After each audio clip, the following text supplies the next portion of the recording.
மறுபடியும் அந்த 2026 அந்த டேட் முடியுது.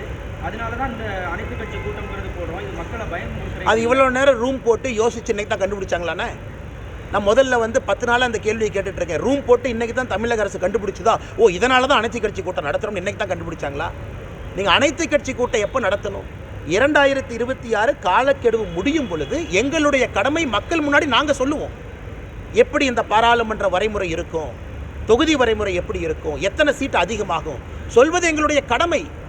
அது மக்களுடைய உரிமை. நாங்கள் சொல்றதுல தப்பு இருந்தால் நீங்கள் அனைத்து கட்சி கூட்டம் நடத்துங்க. நாங்கள் சொல்வதே ப்ரொபோஷனல் ரெப்ரசன்டேஷன், அதாவது மக்கள் தொகை அடிப்படையில் இருக்காது, புரோரேட்டா பேசிஸ். இன்னைக்கு எவ்வளவு இருக்கோ நாளைக்கு எவ்வளவு இருக்கும். அதிகமானா கூட தமிழகத்திற்கு அதே 7.17% வரும்னு நாங்கள் சொல்லிட்டு இருக்கோம். எதுவுமே இல்லாமல் அனைத்து கட்சி கூட்டம் இப்போ தேவையா? என்ன காரணம்? நாங்கள் பார்லிமெண்ட்டில் ஒரே நாடு ஒரே தேர்தல் என்று எப்பொழுது சொன்னமோ நீங்கள் கேட்டீங்க பத்திரிகை நண்பர்கள். அண்ணா இப்போ திமுகவுடைய ஆட்சி ஒரு வருஷம் குறைப்பீங்களான்னு கேட்டீங்க. அப்போ உடனே 2028 வருதான். அதற்கு விளக்கம் கொடுத்து இந்தியாவில் எல்லாருமே ஒரே நாடு ஒரே தேர்தல் ஏற்றுக்கிட்டாங்க. அதே போல் தொகுதி வரைமுறை வரும்பொழுது நாங்கள் சொல்லுவோம்.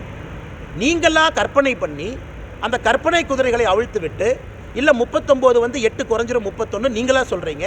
848 வரும்பொழுது தமிழகத்திற்கு 12 குறைஞ்சிரும் நீங்களே சொல்கிறீங்க. நாங்கள் சொன்னோமா?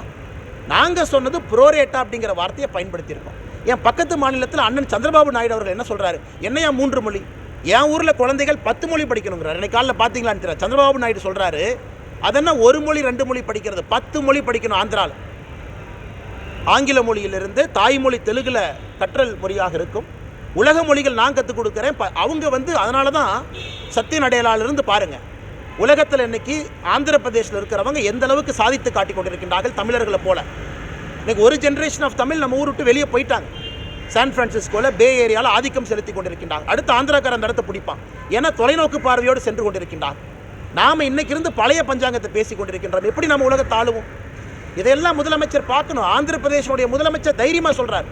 எனக்கு முன்னாடி இருந்த முதலமைச்சர் என்ன பண்ணாருன்னா பள்ளி கல்வியை ஆங்கிலத்தில் மாற்றிட்டு போயிட்டார். நான் இன்னைக்கு 10 மொழியில் மாற்ற முயற்சிக்குங்கிறார். இது ஒரு அறிவுபூர்வமான சமுதாயம் எப்படி சிந்திக்க வேண்டும் என்பதற்கு ஒரு உதாரணம். இவங்க மொழியை வச்சு இல்லை நான் கற்றுக் கொடுக்க மாட்டேன். மொழியை தடுப்பதற்கு இவர்களுக்கு உரிமையே இல்லை. மக்கள் அதுக்கு ஓட்டே போடல. அடுத்து என்ன சட்டை போடணும்னு சொல்லுவாங்களா? நம்ம எல்லாரும் காலையில் வெள்ளை கலர் சட்டை தான் போடணும், கருப்பு கலர் சட்டை போடக்கூடாதுன்னு அடுத்து ரூல் போடுவாங்களா? இல்லை காலையில் என்ன சாப்பாடு சாப்பிட்ணும் அவங்க சொல்லுவாங்களா? இல்லை எந்த விதமான வண்டி ஓட்டணும், பஸ்ஸில் எந்த சீட்டில் உட்காரணும்னு சொல்லுவாங்களா? அதே போல தான் இருக்குது. 3வது மொழி படிக்கக்கூடாதுன்னு சொல்கிறது அதே போல தான் இருக்குது. நாங்கள் கட்டாயப்படுத்தலையே. 3வது மொழி ஒரு மொழி படிங்க, பிடிச்ச மொழியை படிங்க. நீங்கள் படிக்கலைன்னா இந்தியா ஃபுல்லாக படிப்பாங்க. அப்போ தமிழ்நாடு நாம் மட்டும் 2 மொழி படிச்சுக்கிட்டு படிக்காமல் இருப்போம். 20 ஆண்டுகள் கழித்து நம்முடைய நிலைமை என்ன ஆகும்? நாம் மட்டும் தனித்தீவாக தமிழகத்தை ரிப்பப்ளிக் ஆஃப் தமிழ்நாடுன்னு டிக்ளேர் பண்ணி இங்கேயே இருந்துக்கலாமா?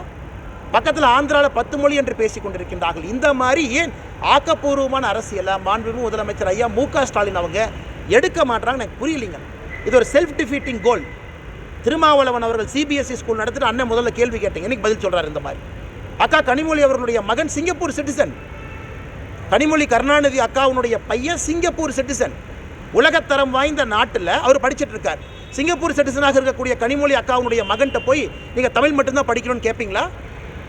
சிங்கப்பூர் சிட்டிசனில் அத்தனை மொழியை கனிமொழி அக்காவுடைய பையன் படிப்பான்.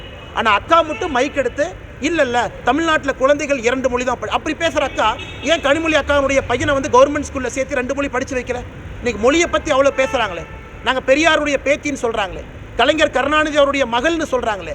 ஏன் அவருடைய குழந்தைக்கு சிங்கப்பூர் சிட்டிசனாக ஒரு நியாயம், தமிழகத்தில் இருக்கக்கூடிய ஏழை பெற்றோருடைய குழந்தைகள் அரசு பள்ளியில் என்ன ஒரு நியாயம்? நாங்களும் கேட்போம்ல.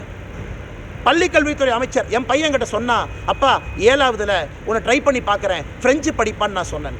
உங்கள் குழந்தைக்கு ஒரு நேரம், அதனால தான் இதை சமக்கல்வின்னு சொல்கிறோம். எல்லோருக்கும் சமமான வாய்ப்பு அப்படின்னு தான் நீ பேன் பண்ணு. தமிழ்நாட்டுக்குள்ளே எங்கேயுமே 3வது மொழி இல்லைன்னு பேன் பண்ணு.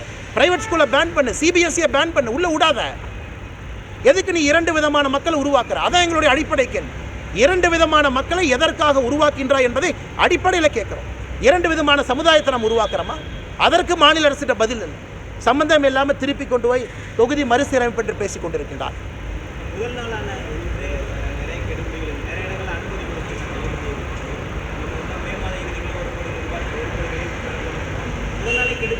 ஆனால் ஆச்சரியம் என்னன்னாங்கன்னா, நாங்கள் ஒரு நாள் வெப்சைட்டினுடைய டிராஃபிக் வந்து 25,000 கையெழுத்து எதிர்பார்த்தோம். வெப்சைட்டில் வந்து 1 லட்சம் கையெழுத்தை தாண்டி இருக்கு, 1,13,000 தாண்டி இருக்குன்னு நினைக்கிறேங்கண்ணா. அப்போ என்ன அர்த்தம்னா மக்கள் இங்கே தடுத்தா கூட ஏதோ ஒன்று கண்டுபிடிச்சு கையெழுத்து போட போகிறாங்க. இங்கே தான் நீ தடுப்ப. ஏன்னா வெப்சைட்டை பொறுத்த வரைக்கும் ஓடிபி ஜென்ரேட் பண்ணணும். ஏன்னா ஒரு மொபைல் நம்பர் ஒருக்கா தான் அலோட். நீங்கள் ஒரு மொபைல், ஏன்னா மொபைல் நம்பரோட நாங்கள் வந்து அவ்வளோ ஆத்தென்டிக் டேட்டாவோட பிரசிடென்ட்டுக்கு கொடுக்குறோம். நாளைக்கு பிரசிடென்ட்டு கிட்ட கேட்கக்கூடாது, சும்மா நீ நடந்து போய் 10 கையெழுத்தை நீயே போட்டு வந்தையா. பிரசிடென்ட்டுக்கு we want to give an authentic data. அவங்க கமிட்டி போட்டு ஆராயிட்டோம். எங்கள் டேட்டாக்கு நான் ரெஸ்பான்சிபிள். அதனால் ஒரு மொபைல் நம்பருக்கு ஒரு ஓடிபி நீங்கள் ஜென்ரேட் பண்ணால் உள்ளே போகிறோம். அப்படி இருக்கும் பொழுது இன்றைக்கி 1 லட்சத்தை தாண்டுதுன்னா மக்கள் ஏதோ ஒரு விதத்தில் அங்கே போட வர்றாங்க.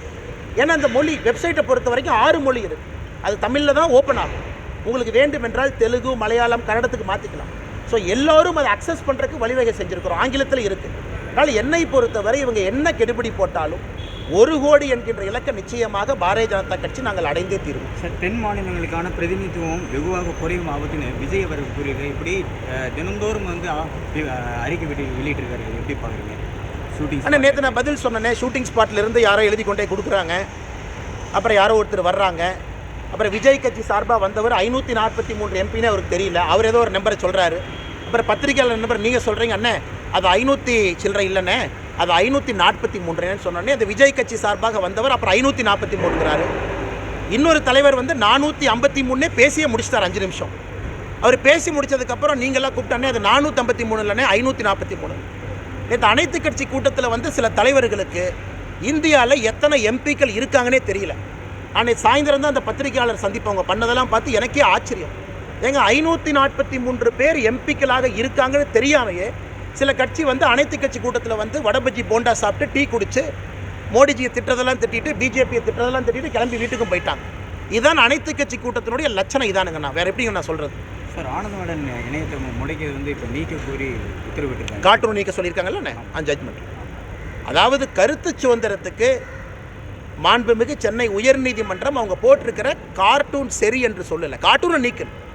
இவங்க சென்ட்ரல் கவர்மெண்ட்டை நாங்கள் கார்ட்டூனை நீக்கிறேன்னு சொன்னால் அடுத்த நாள் காலையில் அவங்களே ஓப்பன் பண்ணியிருப்பாங்க. இவங்க சென்ட்ரல் கவர்மெண்ட்டை நான் கார்ட்டூன் நீக்க மாட்டேன், என் கருத்து சுதந்திரம் என்று அடம் பிடிச்சாங்க விகடன் குழுமம். இன்றைக்கி மாண்புமிகு சென்னை உயர்நீதிமன்றம் என்ன சொல்லியிருக்காங்க, நீ கார்ட்டூனையும் நீக்கு, அதே போல் மத்திய அரசு அவங்க போட்டிருக்க கெடுபடியும் நாங்கள் நீக்கிறோம். ஸோ கார்ட்டூன் நீக்கினாங்கல்ல, இதை முதல்ல செஞ்சுருக்கணுமல்ல. முதல்ல செஞ்சால் 15-20 நாட்கள் எதற்காக அவங்க வெப்சைட் பிளாக் ஆகி நிற்குது? இன்றைக்கி ஆனந்தபடன் அவர்கள் இல்லை நான் கார்ட்டூனை நீக்காமல் கருத்து சுதந்திரத்தை நான் காப்பாற்றிட்டு அப்படின்னு சொன்னால் நான் ஏற்றுக்கிறேன். அப்போ நீங்கள் வெளியிட்ட கார்ட்டூன் தவறு என்பதை மாண்புமிகு சென்னை உயர்நீதிமன்றம் அவங்க சுட்டு காட்டியிருக்கிறாங்க. இது முதல்ல பண்ணியிருக்கலாம். இதை தான் நாங்கள் கேட்டோம். 24 மணி நேரம் மக்கள் நாங்கள் நிறைய பேர் கேட்கும் பொழுது அப்போயே நீங்கள் நீக்கியிருக்கலாமே. இன்றைக்கி 15-20 நாட்கள் உங்களுடைய வாசகர்களுக்கு தானே பிரச்சனை, ஏன் அதை செய்யணும்? இன்றைக்கி இவ்வளோ தூரம் நீங்கள் சென்னை உயர்நீதிமன்றத்துக்கு போய் உங்களுக்கு தீர்ப்பு கிடைக்கலையே. கார்ட்டூன் நீங்கள் நேற்றே நீக்கியிருந்தா நம்ம சென்ட்ரல் கவர்மெண்ட் அத்தாரிட்டிஸே பர்மிஷன் கொடுத்துருப்பாங்களே, நீங்கள் கோர்ட்டுக்கே போக வேண்டாமே. அடிப்படை என்ன விகடன் குழுமம், நான் கார்ட்டூனை நீக்க மாட்டேன் அப்படி தானே கோர்ட்டுக்கு போனாங்க. கார்ட்டூன் நீக்க சொல்லிட்டாங்கல்ல. நன்றி.